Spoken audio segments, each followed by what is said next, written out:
He glanced my way and gave a subtle nod. It was almost as if he knew that I would have had a problem with her being here, unlike the others. I appreciated that more than he would ever know. My sister had a good one, and I was so happy for her. It almost had me wanting to meet my forever guy. No, it had me ready to meet him, but I was patient. A few days later, I was sitting in my home office editing my next blog piece. I started my food blog, Eating with Lilac, about 5 years ago, and it had grown into something really beautiful. I went from 5 viewers a week to over 300,000 a day.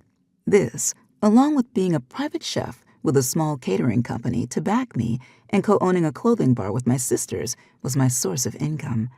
At 28, I was doing quite well for myself. "Kendra, do you have my grocery list for the Nimble event?" I yelled out to my assistant. The sound of her heels clicking against the hardwood floor sounded throughout my home. I lived in a 2,900-square-foot condo in Society Hill. It had 3 bedrooms and 2 baths. I worked my ass off to buy this place, and I was very proud of it. "I printed one off for you," she said, handing it to me, "and I made an extra one in my notes and shared that with you so you can see it as well." "You're a gem. Also, I have the list of photographers you asked for." I hit publish on my blog post and then gave Kendra my full attention. "I personally think the last 2 are the best choices for what you're trying to accomplish, but I know you don't like having all of your eggs in one basket." I let my eyes roam the list as she went over a few more things I needed to accomplish before the weekend. The first 3 names I had heard of before, but the last 2 were foreign to me.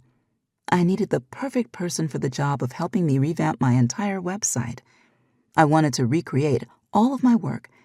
It was important that this overhaul matched who I am as a person. I wasn't sure how it would turn out, but I knew once I had the right person to capture the idea mixing around in my head, it would be perfect.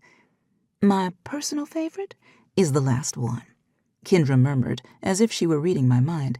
"He has a way of capturing the city in a different light, and I can see you guys incorporating food into that as a team. I left his website and social media information for you, too." I glanced briefly at her smiling face and then back at the piece of paper. Sure enough, all of his contact information was there.